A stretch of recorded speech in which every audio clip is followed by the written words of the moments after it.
welcome to everybody who just joined us this afternoon. I feel like we're kind of at the money end of the conference. So anyone who's stuck around, kudos. I think it's great. I think I'll start with some intros. Samantha, and then we'll go down the line. Hi, everyone. I'm very happy to be here. I'm Samantha Jérusalmy. I'm a partner of a fund named Elia Partner. It's a fund that was created 20 years ago, and we invest in early-stage B2B tech company, early stage from pre-seed to Series B, from couple 100K up to 15 million.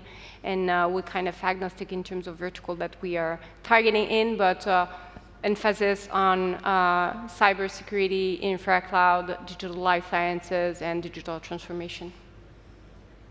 Great. Hi, everyone. It's a pleasure to be here. I'm Bao-Y Van Cong.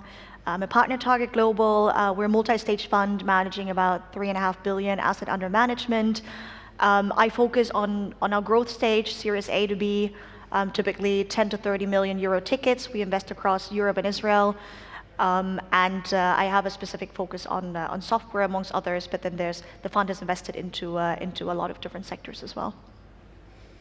Hi, everyone. My name is Muz. I'm with TCV, which is a growth equity firm. I've been with TCV for the last 9 years now, where I help lead all of our European B2B investments. So TCV, we're kind of a global firm. We invest all over the world. Most of what we do tends to be US and Europe. Investing out of our 11th fund currently, which is a $4 billion fund, and write investment tickets anywhere from 50 to 300. Fantastic. All right, I think I'll start with kind of a general question that always comes up at Tech.eu, when we talk to people. Maybe Muz, you could start, anyone can jump in. What makes a good SaaS founder? What are you looking for? What are the kind of qualities that someone would have? So I think generally I would say there is no one type. We've seen all different type of people be successful. I don't think you can say like that this is one type which kind of is what's needed to build a good business. So I think as investors, really it's more about like what you kind of gravitate towards.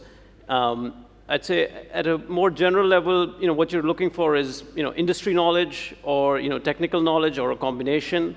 You need someone who has a, has a vision of where they want to take the company, and you want someone who's very execution focused, right? So like, kind of like those to me like are the four or five boxes that are important. But ultimately, like I think as investors, like it's kind of up to you in terms of what you decide, what you want to gravitate towards. I try, for me, like my tendency is like really people who are very strategic in terms of how they think about industry structures and where current industry is, why it is the way it is, and how they can change what the current setup is. But ultimately, like I think there's no one type. If I can add, I fully agree with what you're saying about the one type thing, but I would have said that when running a SaaS business, you have to make sure you fully understand what's SaaS. And from time to time, you see like some entrepreneur that are claiming doing some SaaS and there is nothing recurring here, or they tend to be recurring business, but it's not. So I guess maybe the difference between SaaS founder and others, and mostly what you've done, what you said earlier, it's to truly masterize what is SaaS business and recurring business, and make sure that your product is something that should be recurring towards your clients and your personal clients and so on. So I would have said maybe SaaS business is a bit different from professional services or marketplaces and so on. Yeah, maybe to add to that as well, I think most SaaS businesses are often started by a technical founder, and as they sort of go along, I think the best SaaS founders, technical founders, very product obsessed and so on in the early days, the best ones are the ones that also become very commercial, right? That understand sort of what are strategic alliances, partnerships, who else is in my ecosystem. And I think sort of making that transition, founders will make it at some point, along the way, right? So going from originally being very product focused to being, the commercial lead, or a mix between a technical and a commercial lead, as a founder CEO. Right. Yeah, absolutely. And a question for you, Bao-Y, perhaps. I mean, SaaS is such a crowded market. You're not only dealing with startups and scale-ups, but established industry players that are, creating their own value-add products. How can companies, startups differentiate and really stand out in that market? Yeah, I think there's sort of two things in this, current environment. one thing is time to ROI. And I think the other thing is, solving an end-to-end problem. So time to ROI, I think, in sort of 2021, there are lots of SaaS companies, lots of budgets everywhere, lots of money. And I think now, almost like every week, you see companies restructuring and so on, right? So budgets are being cut everywhere.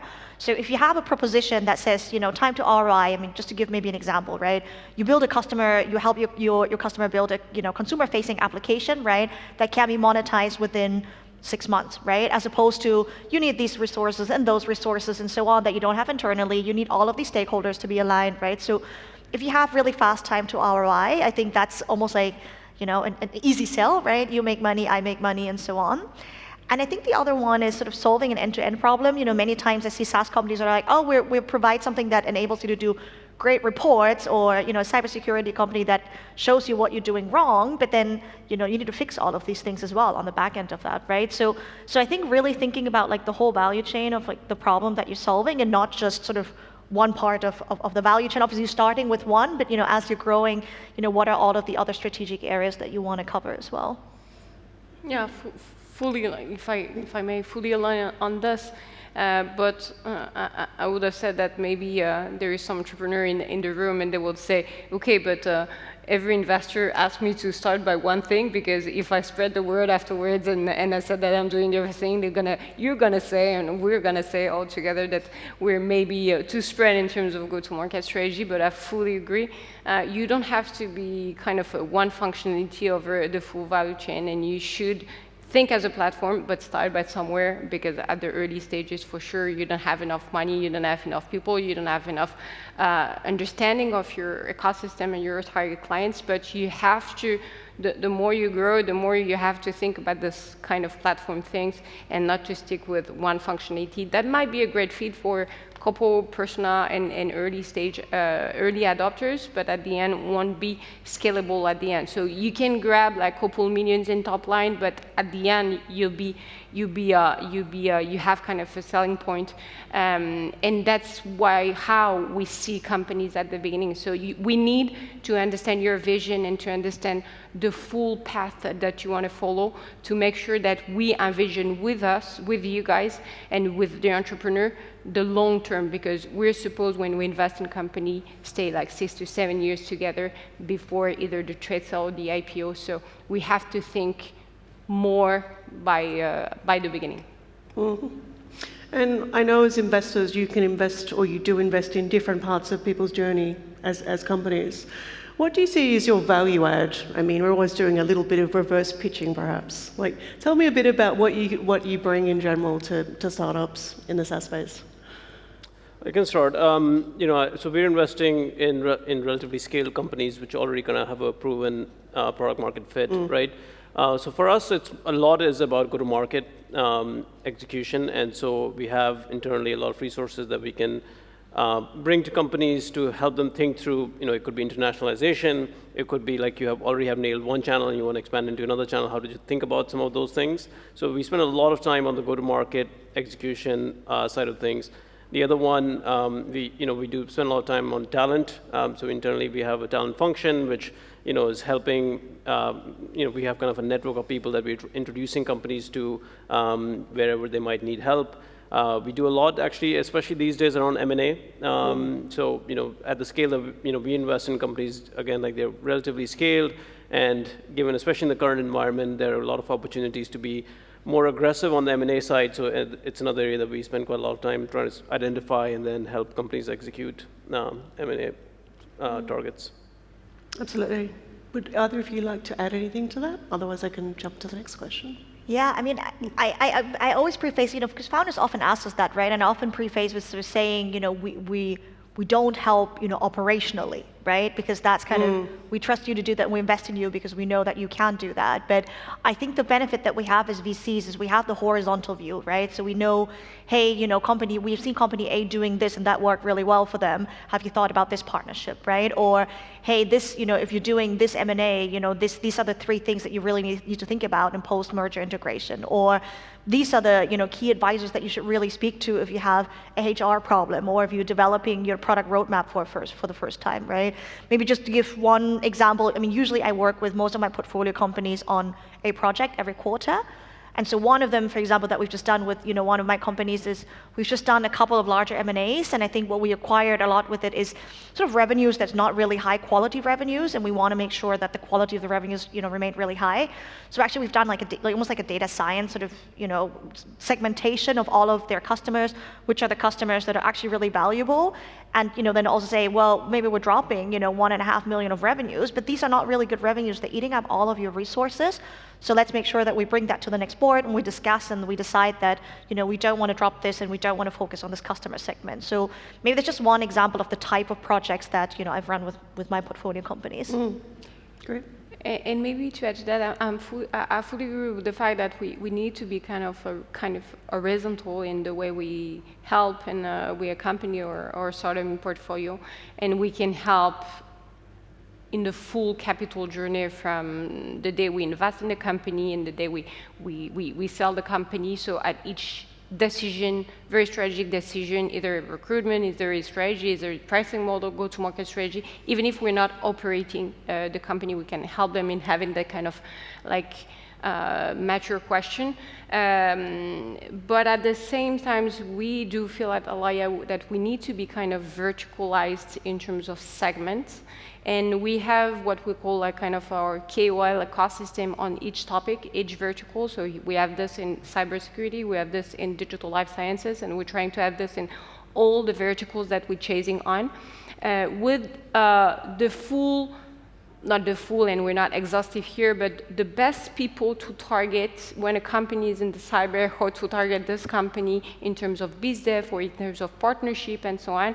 In terms of digital license, we have a conversation and we have a strong collaboration with pharma company, manufacturing, imaging company that might be the ones that will be dealing with our company or buying them at the end. So yeah, horizontal, and we try to help on each topic, each strategic topic, but at the same time kind of verticalized since we invest in a specific topic that we need to masterize because we need to help you to evolve in this ecosystem.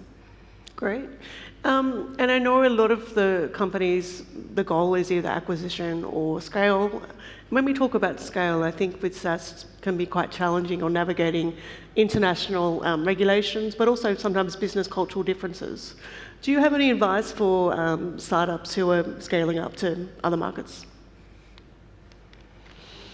I'd say, especially in Europe, it's a common thing that companies need to address, especially in SaaS. The US market tends to be a big market that companies want to move into.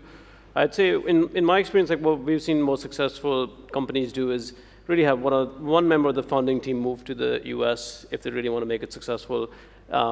You kind of just have to bite the bullet and do it. I feel like that's really the biggest thing. Outside of that, I'd say, trying to expand with your current existing customers into the US can be helpful because that gives you some initial kind of traction, initial logos that you can then use to kind of further expand. So really using your existing base, and then finding the right talent within the US. I think that's key, right? So outside of from someone in the founding team or the founder themselves moving to the US, really making sure you nail the first few hires that you do in international markets can be quite important. Yeah. So speaking about US expansion, right? I'd like to sort of think about there's US expansion sort of full on, and then there's sort of US expansion, light, right? And so you mentioned you can expand with existing customers. I think that's, usually a good way to test the market as well. And specifically as a software company, because you don't have any, operations as such, right? Most of the times, you can sort of, do that. I think two things, I usually say you should probably have, at least 20 million as your war chest if you want to expand to the US. You are probably going to make a few mishires, and that's okay. Everybody does. It's normal when you go to UGO. I think we as investors obviously try to help you to, make as few mistakes as possible, but you will make some, so make sure you have enough money to sort of see the strategy through. And I think the third thing is also to have patience, right? I think sometimes people are just thinking, oh, because they've been so successful in their home market, but you come with a whole set of existing relationships and so on. And these things just take time, right? I think that's true for the U.S. market, but also for some other markets until you figure it out. And so I think sometimes people are hard on themselves, but they have enough money and be patient to do it. Good advice. In our case, depending on the verticals that you're targeting, because obviously if you start a company in healthcare, for example, going elsewhere from your hometown is just a nightmare. Will be Germany or Spain or UK or even the US. So for that kind of vertical, we tend to think huge first. So next step after France or after another European country might be to go to the US because it's as complicated to go to Germany when you're a French company as to go to the US. So even if you need much more money, maybe, obviously, and you need someone to go there from the funding team, I totally agree with this. I don't have any successful example from our portfolio that succeed in the US without a funding member. Miracle was the case, Shift Technology was the case, like Cate was the case, always a funding member going to there. But it really depends on what kind of vertical that you're targeting. Usual retail SaaS company, you can start by testing some stuff from your own country before you go to the US or somewhere else. It can help as well to have kind of distribution partnership to test the market first to see if there's some needs and ongoing needs, and then go by yourself after you have this distribution model, and we push toward that kind of things as well. Sadly, we're out of time. I had about 5 more questions, but that's okay. I'm sure our speakers will be around a little bit longer if you'd like to ask anything or just say hi. Thank you so much for being with us today. Absolute pleasure. Thank you very much. Thank you for having us.